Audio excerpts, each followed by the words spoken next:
Yo, what is up, my guys? And today we're reviewing Crash Bandicoot for the PS4.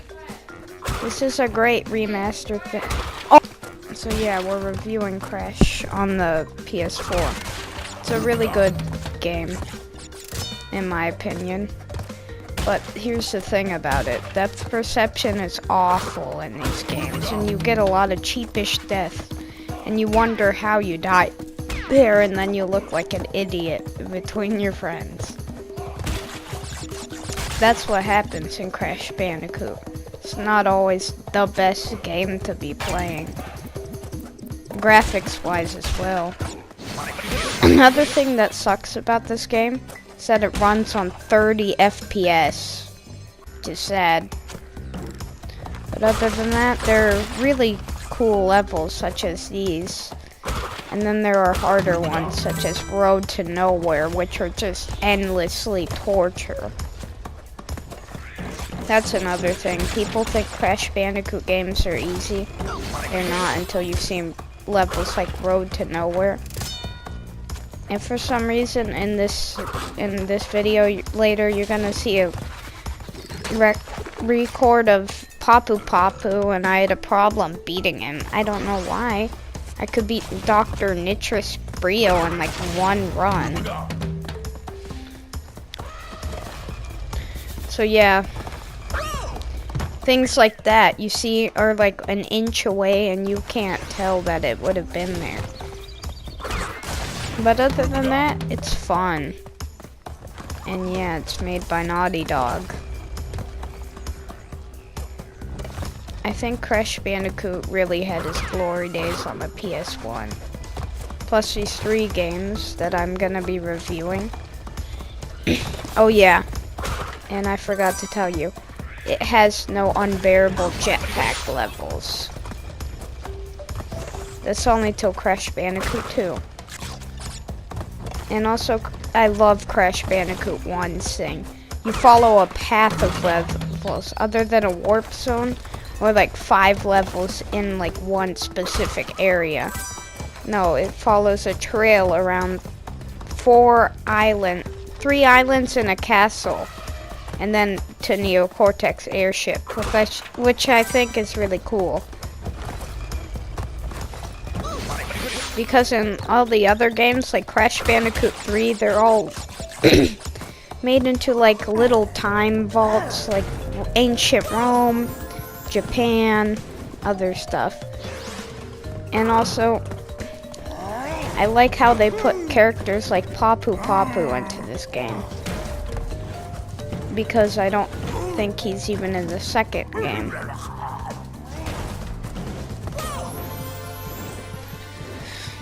Also, characters like Ripperoo never come up.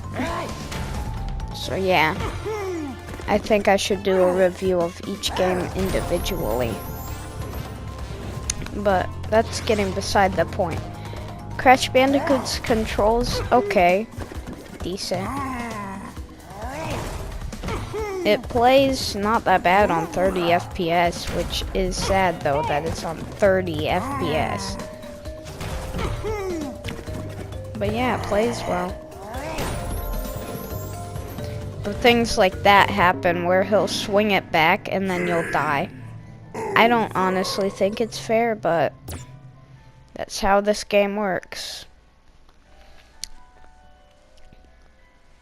But yeah, there are really hard levels in Crash Bandicoot, especially the first game compared to others.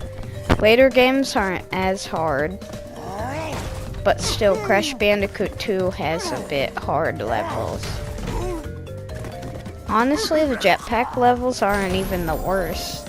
I think that the space levels at the end are horrible. I'm not even kidding, they're awful. Okay, so I'm back now, and today I'm showing you some more I have more to talk about this game.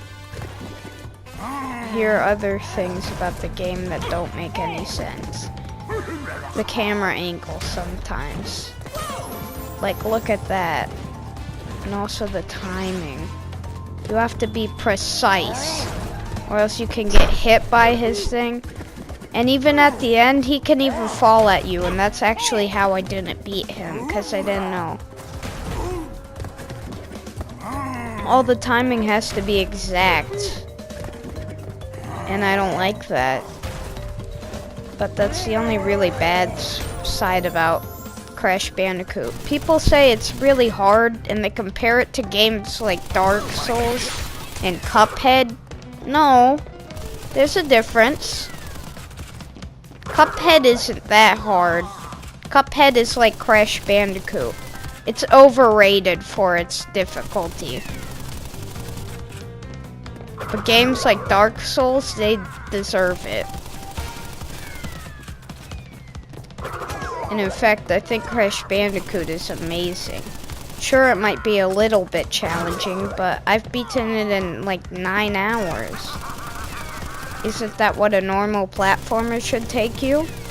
Or a really good one? A really good one you should be able to play for a long time. Even the hard levels aren't that bad in this game. I've gotten stuck on Mega Man levels because those things, no. I don't like Mega Man. Those are like, hey, you get one stage. Hope you beat it. This game's like, oh, we're gonna put in checkpoints to make it easier. Like, how on earth do you not think this game is that hard? It's really not that hard. It is hard. I'm not saying it isn't. It is. But it's not impossible. I've heard of streamers getting, like, deaths on the first level. How bad do you have to be at games to die on the first level? That's sad. I've heard that they've gotten game overs. I don't understand someone getting a game over. I honestly just think that the reviewers for these games are just trash. And honestly, I totally agree if you would want to buy one of these games. Because you're probably better than them. Because they don't understand how to play video games. They really just stream it and they act like they're horrible. But yeah, oh, here's my favorite boss fight. He's not that bad and hard. Really? He's not that hard. I'm just not memorized this guy. But I do beat him because he's not really that hard. People would think, oh no, this guy's impossible. It's a boss from a Crash Bandicoot game. It's not.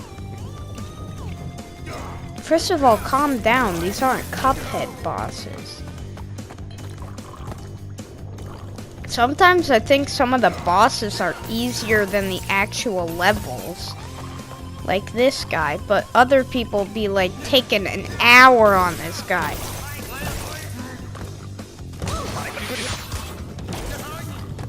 Look at that. I beat him in like, what, 2 minutes? It's easy.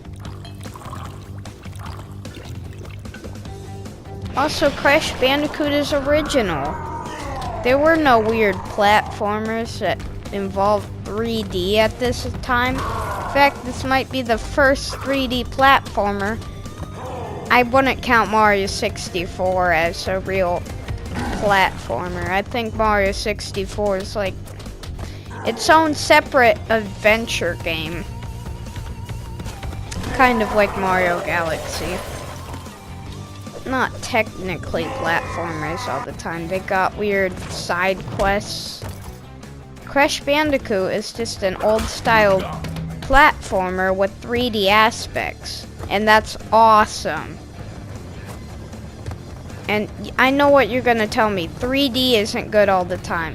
Because I know you're gonna give the same argument that the newer Sonic games suck. Well, they do.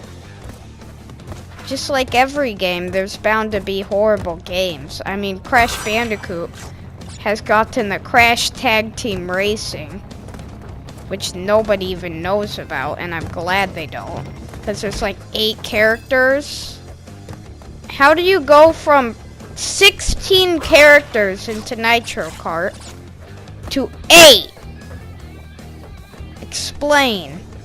And some of them, the characters are the less memorizable things that you've ever heard. Like Nina from Crash Twinsanity, which is Cortex's niece, and she's got like a lower N on her forehead. Like, what? I don't think it's really good when your best character, on one of your 8 characters you have, is a lady that literally plays a part in one game. Okay, but other than that, then yes, it is a Crash Bandicoot game. And yes, some of the levels like this one are frustrating because the camera angle is so awful. It feels like it was filmed by a potato. Yeah. Then there's weird contraptions like hitting switches. That's why noobs don't like Crash Bandicoot. Because it's hard.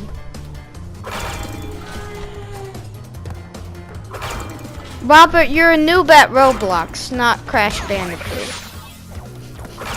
Roasted on my voiceover. Okay, but other than that, then yeah. It's a game. I know what you like. I like things like Kirby Superstar, and it's fine that there can be a 3D platformer. In fact, I think 2D sections like these are really cool too. But they're more in 3D-ish, which is really cool. I mean, you take a look at this, and you think it's cooler because it's in 3D. Also, I played this demo at GameStop. Honestly, I think it's a pretty good level. But if I had more time to show clips, then I would. But I'm not putting a 90-minute video talking about one game, because that's ridiculous. But other than that, then yeah, it's a Crash Bandicoot game. Not bad, and I don't have much other to say. Alright guys, I hope you enjoyed the video, and goodbye!